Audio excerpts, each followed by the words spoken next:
নমস্কার বন্ধুরা, welcome back to my channel. শুরু করছি একটি ভিডিও।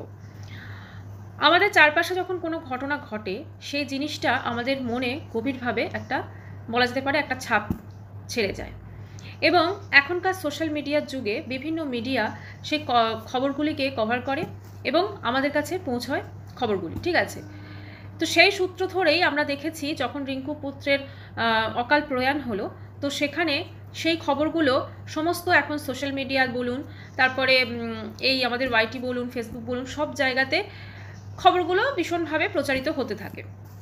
তো সেরকমই একটি মাধ্যম হচ্ছে ইউটিউবে আমরা যারা চ্যানেলে ভিডিও করি, যারা আমরা কন্টেন্ট ক্রিয়েটার আছে, আমাদের হচ্ছে চ্যানেলটা হচ্ছে রিয়াকশন ভিডিওর ওপর চলে।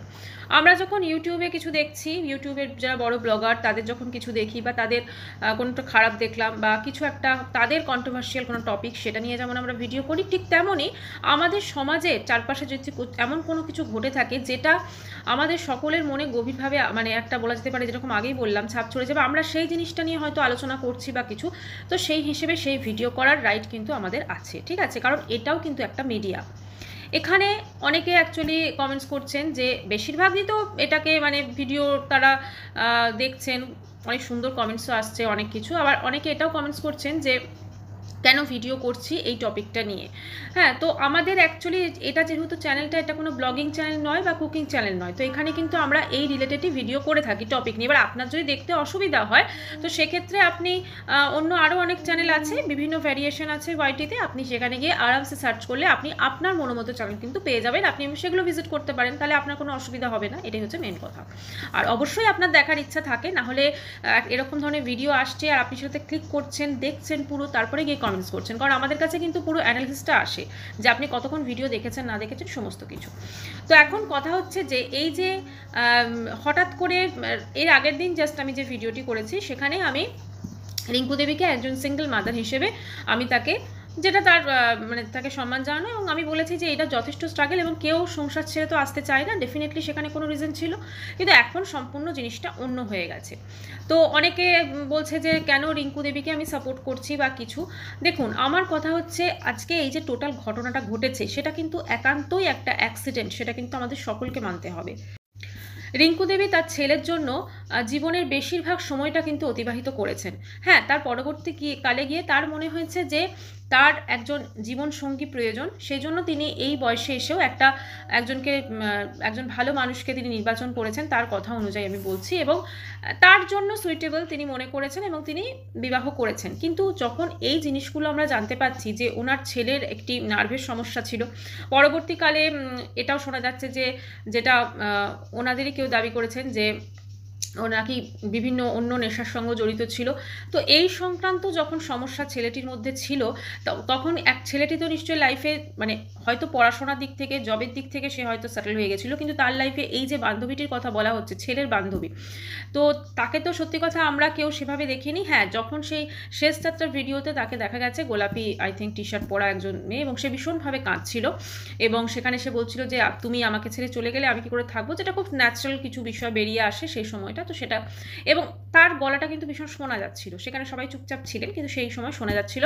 তারপর একদিকে তো অবশ্যই ছেলেটির মা বাবা দুজনেই ছিলেন, বায়োলজিক্যাল ফাদারও ছিল, সবাই ছিলেন, তো সবাই ভীষণ শোকগ্রস্ত ছিলেন। এখন কথা হচ্ছে যে মেন ঘটনাটা কি হয়েছে জানেন তো, এই জিনিসটা মানে রিঙ্কু দেবী অবশ্যই তার লাইফ পার্টনার চুজ করেছেন, এটা সম্পূর্ণ তার নিজের ইচ্ছা, নিজের পছন্দ, তিনি, আমি তো বলবো যে তিনি ভুল করেননি, প্রত্যেকটা মানুষের বাঁচার ইচ্ছা আছে, তার মনে হয়েছে তিনি সেটা করেছেন। কিন্তু ঘটনাটা যেটা হয়েছে, এই যে পুরো জিনিসটা মানে উনিও হয়তো ভাবতে পারেননি যে এরকম একটি অ্যাক্সিডেন্ট হঠাৎ করে ঘটে যাবে, যেটা খুব স্বাভাবিক ব্যাপার। আর স্বভাবতই তিনি যখন নতুন একটা সংসারে গেছেন, আমি রিঙ্কু দেবীর কথা বলছি, তিনি কিন্তু তাদেরকেও তো কিছুটা টাইম দিতে হবে, বা তারও তো সেখানে কিছু রেসপন্সিবিলিটি আছে, তিনি সেগুলো পালন করতে ব্যস্ত ছিলেন, তো ছেলের দিকটা সেখানে কিন্তু নেগলেক্ট হয়েছে। এবারে এই যে ঘটনাটা ঘটেছে, এটা হয়তো যেটা আমরা এখন অবধি জানতে পারছি, যে রিপোর্টটা এসেছে পোস্টমর্টমে, যে সেখানে হয়তো মেডিসিন, যে সে নার্ভের মেডিসিনটা খেত, সেটার ওভারডোজ হয়ে গিয়ে অগ্নাশয়ে রক্তক্ষরণ হয়েছে, এটাই আমরা জানতে পারছি। তো হয়তো সেইটা খুব একটা অ্যাক্সিডেন্টলি ঘটে গেছে। এবার যে ভাবুন, আজকে রিঙ্কু দেবীর কথা ভাবুন, সে তার ছেলেকে ছোটোবেলা থেকে এতটা স্ট্রাগল করে, একটা সিঙ্গেল প্যারেন্টের যথেষ্ট স্ট্রাগল থাকে, সেটা যে কোনো কারণেই হয়ে থাক, সেখানে সে এসে মানুষ করলো, তাকে পড়াশোনা করিয়েছে, এবং তার যে সময়টা, মানে রিঙ্কু দেবীর যে টাইমটা, ধরুন এটা উনিও ওনার সাক্ষাৎকারে বলেছেন, ইন্টারভিউতে বলেছেন, যে টাইমটা হয়তো ওনার সত্যি সত্যি একজন লাইফ পার্টনারের প্রয়োজন ছিল, সেই টাইমটা তিনি রেসপন্সিবিলিটিগুলো পূরণ করেছেন এবং গিয়ে তারপরে তিনি এই বয়সে এসে একটা এরকম মানে করেছেন। এখন ব্যাপারটা হচ্ছে যে এই টোটাল যে জিনিসগুলো ঘটেছে এটা খানিকটা অ্যাক্সিডেন্টলি হয়ে গেছে, ঠিক আছে। এবারে বাকিটা তো অবশ্যই তদন্ত সাপেক্ষ, সেখানে তো আমরা কেউ কোনো কিছু কোনো বলতে পারি না, কারণ ওই ফ্ল্যাটে সেদিনকে যারা যারা ছিলেন, শোনা যাচ্ছে যে ওর বান্ধবী ছিলেন ছেলেটির, আরও তার বন্ধুবান্ধব ছিল, সেটা অবশ্যই প্রশাসনের কাজ, সেটা তারা করবেন। কিন্তু আমরা যেটা দেখছি, যেটা মিডিয়াতে খবর আসছে, যেটা আমরা শুনছি রিঙ্কু দেবী বা তার বান্ধবী যেটা বলছেন, আমি সে বিষয়ে আসছি, আমরা সেটা নিয়ে কথা বলতে পারি। এখন কথা হচ্ছে সবাই রিঙ্কু দেবীকে দোষারোপ করছেন যে ওনার বিয়ে হওয়ার জন্যই নাকি ছেলেটি অকালে চলে গেল বা এরকম কিছু। আসলে জিনিসটা না একটা কোইন্সিডেন্টলি ঘটে গেছে, কারণ এটা তো বলা যায় না কার লাইফে কখন কি হবে, কারণ কোনো মাই তো চাইবে না তার ছেলের এরকম পরিণতি, কোনো মা বাবা কেউই চাইবে না তার ছেলের এরকম পরিণতি। তার বাকি জীবনটা তিনি হয়তো একজন মানুষকে পেয়েছেন, তার সঙ্গে তিনি কাটাবেন, কিন্তু মনের কোথাও না কোথাও একটা দুঃখ কষ্ট কিন্তু থেকে থাকবে। তিনি ছেলে যেহেতু 27 বছর বয়স ছিল ছেলেটি, এবং সে এই বয়সের ছেলেরা নর্মালি যখন এই পড়াশোনা করে, তারপর চাকরি পায়, জব পায়, তারপরে তারা হয়তো অনেক ক্ষেত্রে বিদেশেও চলে যায়, ঠিক আছে, ফরেনে জব নিয়ে চলে গেল, তখন কিন্তু সেক্ষেত্রে বাবা মারা একাই হয়ে যান। আমরা তো দেখি প্রচুর না, চারিদিকে বাবা মারা একাই হয়ে যান।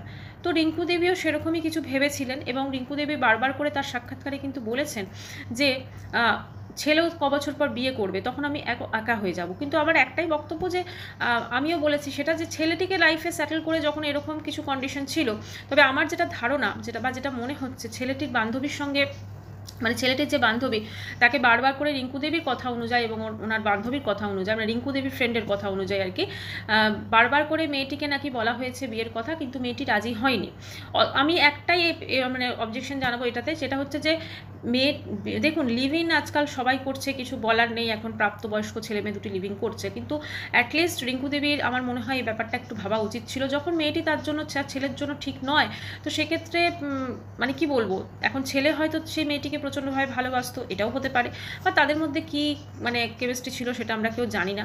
কিন্তু এখন যেটা হচ্ছে, মেয়েটি ছেলেটির অন্ত্যেষ্টির পরই নাকি রিঙ্কু দেবীকে বারবার করে ফোন করে, যেহেতু তার ওই ফ্ল্যাটে ল্যাপটপ আছে। তো এটার দুটো রিজন হতে পারে, এক তো ল্যাপটপের মধ্যে হয়তো এমন কিছু থাকতে পারে যেটা হয়তো অনেক কিছু হতে পারে, বা হয়তো সেটা কি বলবো কেসটার সঙ্গে জড়িত কোনোভাবে, বা এটাও হতে পারে এখন মেয়েটিও নিশ্চয়ই জব করে, আইটি প্রফেশনে আছে, তো ল্যাপটপ তো তার নিত্যসঙ্গী, ল্যাপটপে হয়তো সমস্ত কিছু, তারও সমস্ত, ধরুন আজকাল তো ফোন ল্যাপটপেই সমস্ত কিছু থাকে, তো সেটাও সেই একটা কারণও হতে পারে। সবসময় আমরা নেগেটিভটা না ধরে পজিটিভটা ধরতে পারি। আরেকটা জিনিস আমি বলতে চাইবো, সেটা হচ্ছে রিঙ্কু দেবী এখানে কিন্তু, বা তার রিঙ্কু দেবীর যিনি বান্ধবী, তিনি মেয়েটির ব্যাপারে অনেক কিছু বলছেন, মানে তার ছেলের বান্ধবীর ব্যাপারে অনেক কিছু বলছেন, অনেক কিছু কথা বলছেন, কিন্তু অপরদিকে ওই ছেলেটির যে গার্লফ্রেন্ড, যে ছেলেটি এখন আমাদের মধ্যে নেই, সেই ছেলেটির গার্লফ্রেন্ড কিন্তু চুপচাপ রয়েছে, তার তরফ থেকে কিন্তু কোনো স্টেটমেন্ট আসছে না। এটা কিন্তু আপনারা সকলে নোটিস করবেন, তার তরফ থেকে কিন্তু কোনো রকম স্টেটমেন্ট আসছে না। তাহলে কি তিনি মানে কি বলবো, তিনি এই জিনিসটাকে কিভাবে নিচ্ছেন, আর আমার যেটা মানে মনে হয় সেটা হচ্ছে যে রিঙ্কু দেবীরও বা ওনারও বান্ধবী যেটা সোশ্যাল মিডিয়াতে বলছে এই মেয়েটির সম্পর্কে, এটা কিন্তু সম্পূর্ণ তদন্ত সাপেক্ষ। তো এইটা এইভাবে একটা মেয়েকে, কারণ আমরা তো কেউই জানি না মেয়েটি সত্যিকারের দোষী না, মেয়েটির কী ব্যাপার আছে, বা কি নাকি মেয়েটি সত্যি, হ্যাঁ ওনারা হয়তো যেহেতু সামনে ছিলেন হয়তো কিছু জিনিস জেনেছেন, কিন্তু কতটা এর মধ্যে সত্যতা আছে, তো সেইটা একটা মেয়েকে এরকমভাবে সোশ্যাল মিডিয়াতে বদনাম করার আগে আমার মনে হয় একটু অবশ্যই ভাবা উচিত, কারণ মেয়েটি কিন্তু চুপচাপ রয়েছে, ঠিক আছে। এখন ব্যাপারটা হচ্ছে ছেলেটির যেটা ঘটেছে সেটা হয়তো মেডিসিনের ওভারডোজের জন্য হয়েছে, ঠিক আছে, কিন্তু এটাও সেটা প্রশাসনের কাজ, যেমন আমি আগেই বললাম ওভারডোজটা কী করে হলো না হলো। তো মেয়েটি সম্পর্কে সোশ্যাল মিডিয়াতে যেহেতু রিঙ্কু দেবীর বান্ধবী প্রচুর কথা বলছেন এবং প্রচুর কিছু উনি আনছেন, এবং ওনাকে যখন দেখছি যে মিডিয়ার যে মিডিয়া কভার করছে নিউজগুলো, তারা যখন জিজ্ঞেস করছেন যে আপনি মানে আরও কিছু জানতে চাইছেন, তখন বলছেন নাকি রিঙ্কু দেবী পরে মিডিয়াকে এই জিনিসগুলো জানাবে। তো তার মানে কি তারাও এটা একটা প্ল্যানিংয়ে আছে যে মেয়েটি সম্পর্কে মিডিয়ার সঙ্গে কথা বলবে। কিন্তু আমার মনে হয় মেয়েটি সম্পর্কে যদি তাদের কোনো অভিযোগ থাকে বা কিছু থাকে, সেটা অবশ্যই তারা বোধহয় পুলিশ প্রশাসনকে জানিয়েছেন বা কিছু, সেটা একান্তই তাদের ব্যাপার। কিন্তু হঠাৎ করে এই ছেলেটির গার্লফ্রেন্ডের ভীষণভাবে, মানে গার্লফ্রেন্ডের নামটা ভীষণভাবে উঠে এসেছে। এখন টোটাল যে ঘটনাটা ঘটেছে সেটাতে আমরা রিঙ্কু দেবীকে তো দোষারোপ করতে কখনোই পারি না পুরোপুরিভাবে। দেখুন, অবশ্যই হয়তো তারও কিছুটা খামতি ছিল, হয়তো তিনি তার নিজের লাইফটা নিয়ে, যেহেতু খুব ন্যাচারাল একটা ব্যাপার, খুব বেশি ব্যস্ত হয়ে গেছিলেন, তো সেই জন্য হয়তো তিনি ছেলের দিকটা হয়তো একটু তিনি মানে কি বলবো একটু উদাসীন হয়ে পড়েছিলেন। আর ওনার কথা অনুযায়ী, রিঙ্কু দেবীর কথা অনুযায়ী ছেলে কিন্তু গেছিলেন মাদার্স ডের দিন ওনার সাথে, ওনার কাছে বোধহয় সেলিব্রেট করতে গেছিলেন, মাকে গিফটও কিনে দিয়েছে। তার মানে তো অবশ্যই মা ছেলের সম্পর্ক যথেষ্টই ভালো ছিল। হ্যাঁ, একটা যেটা ছেলেটির বাবা বলেছে যে এই যে রিঙ্কু দেবীর যে বিয়েটা, মানে এটা হয়তো মন থেকে মেনে নিতে পারেনি, সেটা তো ভীষণ ন্যাচারাল একটা ব্যাপার, সেটা ভীষণ ন্যাচারাল একটা ব্যাপার, কারণ এতদিন সে মাকে একাই দেখে এসেছে, মাকে একাই পেয়ে এসেছে। কিন্তু একটা তো কোথাও না কোথাও মায়ের লাইফে কেউ এসছে, মা এতে ভীষণ খুশি। ছেলেটিও কিন্তু ইন্টারভিউতে বলেছে, তার যখন কোনো একটি মিডিয়া তাকে যখন ফোন করেছিল, আমরা তার অডিও ভয়েস শুনেছি, এবং সেও বলেছে যে আমার মা প্রচুর স্ট্রাগল করেছে আমার জন্য, আমাকে বড় করেছে, তো মা এখন নিজের লাইফে সেটেল হতে চাইছে, তো এটা অবশ্যই মানে তার খুব ভালো লেগেছে। এটা একটা কি বলুন তো, একটা নর্মাল একটা বিষয়, এটা খুব একটা কমপ্লিকেটেড কিছু নয়, ভীষণ একটা নর্মাল বিষয়। বড় ছেলে মায়ের ওই সোশ্যাল ম্যারেজটায় হয়তো থাকতে চায়নি, এটাও হতে পারে না। একটা 27 বছরের ছেলে, তার মাইন্ডসেটটা তো আলাদা হয়। তো এখানে আমার মনে হয় না যে যেহেতু এটা কাকতালীয়ভাবে ঘটে গেছে, সেই জন্য আমরা হয়তো সবাই রিঙ্কু দেবীকে টার্গেট করা হচ্ছে যে উনি খুব ভুল করেছেন, উনি বিয়ে করে। আজকে ধরুন আমি একটা কথা বলি, আজকে ধরুন রিঙ্কু দেবী হয়তো বিয়ে মানে উনি করলেন না, তো হঠাৎ করে ধরুন রিঙ্কু দেবী বিয়ে করলেন না, বিয়ে ছাড়াই উনি রইলেন, বা ছেলের হয়তো ঈশ্বর না করুক হয়তো অ্যাক্সিডেন্ট বা অন্য কিছুভাবে হয়তো যদি এটা ঘটতো, তাহলে কি আমরা রিঙ্কু দেবীকে দোষারোপ করতাম? সেটাও তো অবশ্যই ভাবতে হবে না। একটা অ্যাক্সিডেন্ট লাইফে হতেই পারে, রিঙ্কু দেবীও কোনোদিন ভাবেননি। সবথেকে খারাপ লাগছিল কোথায় জানেন, যখন ওই রিঙ্কু দেবী মিডিয়ারা যখন কভার করতে গেছিল না, ওই ওনার ওই বিয়ের সাজে যখন উনি বিয়ে করতে যাচ্ছিলেন, তো তখন উনি যেভাবে ওনার ওই ফ্ল্যাটটাকে দেখিয়েছিল যেখানে উনি থাকতেন ওনার ছেলের সঙ্গে, তো পরবর্তীকালে যখন ওনার ছেলে চলে গেলেন তখনও মিডিয়া ওই ফ্ল্যাটেই কভার করতে গেছে। খুব দেখে সেটা খারাপ লাগছিল যে 27 দিন আগে না 28 দিন আগে, 27 দিন আগে বোধহয় হয়েছে, 27 দিন আগে এরকম একটা টাইম ছিল, আর আজকে কী টাইম। এটা একান্তই এটা অ্যাক্সিডেন্ট, এটা ঘটে গেছে, এখানে কারুর কোনো কিছু হাত নেই। তবে একটা সন্তানকে হারানো এবং সেটা তার মা বাবার জন্য যথেষ্ট কষ্টকর। আর এক্ষেত্রে তো রিঙ্কু দেবী তাকে অনেক স্ট্রাগল করে বড় করেছে, মানে তার এতদিনকার স্ট্রাগল আজকে সত্যি জিরো হয়ে গেল। এটাই তার এতদিনকার স্ট্রাগল, এতদিনকার কষ্ট, এতদিনকার কত স্যাক্রিফাইস ভাবুন তো, সেটা পুরো জিরো হয়ে গেল। একটা মানুষকে দোষারোপ করাটা খুব সহজ, কিন্তু তার জায়গায় থেকে সেই জিনিসটাকে ফেস করা, সেই জিনিসটাকে মানে কি বলবো তার সাথে হওয়া এবং সেই জিনিসটাকে দেখা, এটা অনেক বেশি ডিফিকাল্ট। তাই একটা মানুষকে দোষারোপ করাই যায় ভীষণ ইজি, কিন্তু আজকে যদি রিঙ্কু দেবী বিয়েও না করতেন, হয়তো কোনো কারণবশত অন্য কোনো কারণে তার ছেলে যদি ঈশ্বর না করুক হয়তো এই জিনিসটা হতো, তাহলে কি আমরা সত্যি রিঙ্কু দেবীকে দোষারোপ করতাম? এটাও একটু দেখতে হবে। আর যেটা দেখবো, যেটা ঠিক মনে করব সেটা নিয়ে বলা মানে কারুর চামচা বা এই ধরনের কথা নয়, ঠিক আছে? কারণ যেটা আমার প্রত্যেকের পয়েন্ট অফ ভিউ আলাদা, আপনার পয়েন্ট অফ ভিউ আলাদা, আমার পয়েন্ট অফ ভিউ আলাদা। আমি আমার পয়েন্ট অফ ভিউ থেকে সম্পূর্ণ নিরপেক্ষ থেকে আমি কথা বলি এবং আমি ভিডিও করি, এতদিন ভিডিও করছি, আমার প্রিভিয়াস ভিডিওগুলোও দেখতে পারেন। আর আজকে কিন্তু এই জায়গায় দাঁড়িয়ে রিঙ্কু দেবী যেমন কষ্ট পাচ্ছেন, তার যিনি প্রাক্তন হাজব্যান্ড, যিনি ছেলের বাবা, তিনিও কিন্তু কষ্ট পাচ্ছেন। হয়তো একটা সময় যা হয়েছে হয়েছে, যা তার দ্বারা হয়ে গেছে, কিন্তু এখন এসে এই বয়সে ছেলের ওই এরকম একটা দেখা, কোনো বাবা মা এটা দেখতে চায় না, সত্যি খুব কষ্টকর।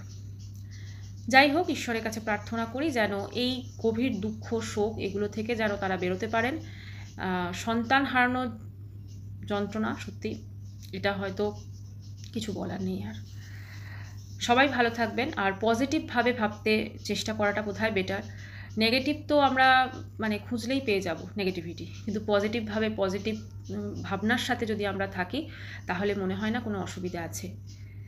একটা মানুষ যেটাকে হারিয়ে ফেলেছে তার ক্ষত জায়গাটায় আমরা কোনোভাবেই বারবার হ্যামারিং করতে পারি না। তার সেই কষ্টটা, তাকে নিয়ে প্রচুর ট্রোলিং হচ্ছে সোশ্যাল মিডিয়াতে, প্রচুর ট্রোলিং হচ্ছে। আপনারা যদি একটু কমেন্টসগুলো দেখেন যে কোনো সোশ্যাল মিডিয়াতে তাকে নিয়ে এত বেশি ট্রোলিং হচ্ছে, অনেকে অনেক রকম কথা বলছেন, বুড়ো বয়সে উনি বিয়ে করেছেন, এই করেছেন, ওই করেছেন। আমি একটা কথা বলেছি, উনি যেভাবে এই বয়সে এসে কনের সাজ সেজে উনি যেভাবে বিয়ে করেছেন সেটা একটু দৃষ্টিকটু লেগেছে, আমার কাছে দৃষ্টিকটু লেগেছে। কারণ আমার মনে হয়েছে এই বয়সে এসে হয়তো উনি একটা রেজিস্ট্রি ম্যারেজ করতেই পারতেন, তাতে খুব একটা অসুবিধা হতো না, তাতে হয়তো ওনার ছেলেও ভীষণ কমফোর্টেবল হতেন, তাই না? মানে একটা ছেলে ধরুন দেখছে, একটা 27 বছরের ছেলে মাকে এরকমভাবে বিয়ে করতে দেখা আর একটা রেজিস্ট্রি ম্যারেজ করতে দেখার মধ্যে আমার মনে হয় অনেক ডিফারেন্স আছে। ভিডিওটি এখানেই শেষ করছি। চ্যানেলটি ভালো লাগলে অবশ্যই করে সাবস্ক্রাইব করার জন্য বাই।